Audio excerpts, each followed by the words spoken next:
Hey there, welcome to day 1624 of What You Up To Now. Sharon Horne-Ellstrom here, documenting the journey as I originally transitioned. Spent 1624 days, probably a few more, but I lost a bunch when I started counting. So what am I doing here? Why do I show up every day? I show up every day to document the journey of transitioning from the brick and mortar corporate world of businesses to the online world. In 2017, I had the opportunity, following my divorce and divesting myself of all my businesses with my ex-husband, to decide what I wanted to do. I was, of course, old enough to retire, but I decided I wasn't really done yet. I still am not done. I don't know when I'll be done. Maybe 20 years if I'm lucky and fortunate and I take good care of myself. But I didn't want to just throw in the towel and just travel around, and it's a good thing I didn't choose to do that. Since the COVID pandemic hit, I guess I could have still traveled during COVID, so maybe I'm just making excuses. Anyway, I decided that I would start documenting using video, primarily because I was scared to death to do video. Just like everybody else, when you start out, you're scared to do video. You judge yourself. It's like when you first do a podcast or radio, you hate the sound of your own voice. It's even worse when you're looking at yourself. My trick when I first got started, and still to this day, is I don't watch my videos. I do the video, I hit record, I press post, and that's it. And the good thing about social media is it's really only there for about a 24-hour period, right? If I do a video every day, it's only there for a 24-hour period. Even if you do a video once a week, it only shows up for a short period of time, because people's news feeds are full of billions of other people posting and creating content as well. Unless people are looking for you, it's a quick flash. So as you're learning, people aren't that judgmental, because they probably won't see you in the beginning. Until you get moving and more people see you, it's not as scary. I mean, it's still as scary, but we just remind ourselves nobody's really watching yet, so it doesn't matter. I can learn and grow and figure out what I want to say and how I want to say it. Do I still trip over my tongue just about every day? Yes. Is that okay? Yes, because I do that in real life, right? If I'm not talking, if I'm not making videos or podcasts, if I'm just talking in a conversation, I might say the wrong word. I might trip over my tongue. I might use a tone of voice that isn't perfect, but that's how we learn and grow over time.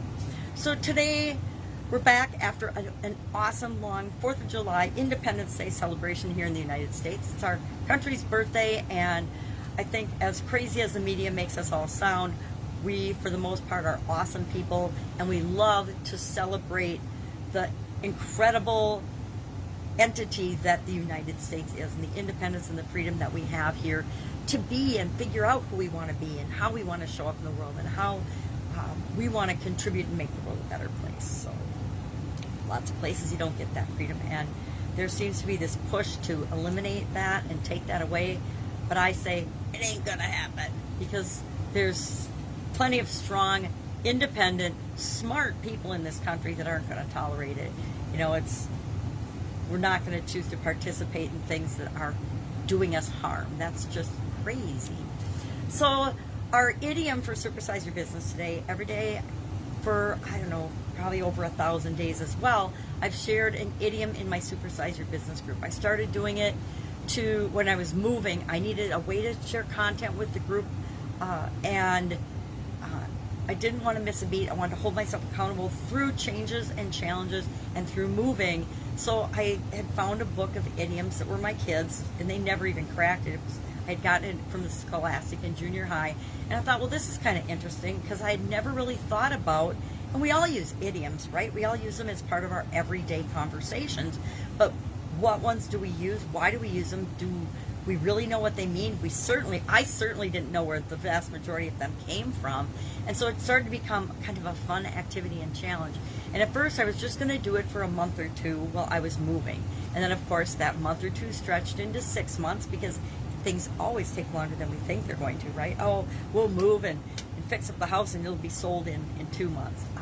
No, because I won't even go into why, because there's reasons that outside of my control that took longer than expected, desired, or required.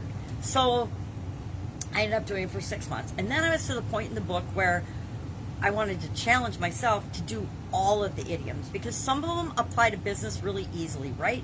Charity begins at home. You can easily apply that to your business. That's ours for today. But a lot of them, many of them have, it's a stretch to figure out how it applies to business. And I would say that over the 1,000 plus that I've done, there have been some that are so hard and such a stretch. Well, now that I ran through the whole book, I think there were 634 idioms actually in that book. It was 600 plus. Once I went through the whole book, and after that, I started to pick more business-related idioms and topics. And this year, I'm picking a topic each day of the month that coincides with this year's annual challenge, which is the BU 365-day challenge. And it's to do one thing every day that improves us. And I'm like, if I can get myself and other people in the habit of just doing one teeny tiny thing every day to be a better version of ourselves, guess what? That's going to have an incredibly huge cumulative effect on myself as well as other people. If we're all getting better, guess what? That's inviting people around us to do better and be better and improve in just a little bitty way every day. And maybe it's you're a curmudgeon and you just start smiling at one person a day. And then pretty soon you'll find yourself smiling at 2 people a day, then 5, then 10, then how many ever. And that, again, has a rippling cumulative effect on the world. So it's just a little way to make the world a better place. So our topic for Charity Begins at Home was our idiom for supersize your business. And I talked about really 2 things that really came to mind with that for me is 1, treat people the way you want to be treated. And if you're not, check yourself. And number 2, take care of your people. That includes yourself, of course. Pay yourself first. But also, take care of your people. Because if you're not taking care of your family, your friends, and your employees first, and this was again with respect to business, if you don't take care of your employees, they are not going to take care of your customers. And if you don't take care of your customers, and if your employees don't take care of your customers, you're not going to have customers, and you're definitely not going to grow and supersize your business. Then as far as other relationships as well, that your vendors, your suppliers, your regulators, as tough as that is sometimes, your distribution chain and channel, anything that you outsource, your business associates and partners or joint venture things, or etc. We need to take care of those people, right? Or they're not going to do business with us. So that's a fun one. It's one of my favorite idioms, and I think it's because I've been in a relationship or two where the person that I was in that relationship with didn't have that same belief. They were super kind and awesome to everybody else, but not to me and my kids, or etc. So I know how bad that feels and how wrong it feels because it doesn't match with my core values, right? So charity begins at home. Love that idiom. Love that expression. It's been around since ancient times, and it's shown up and from the Bible.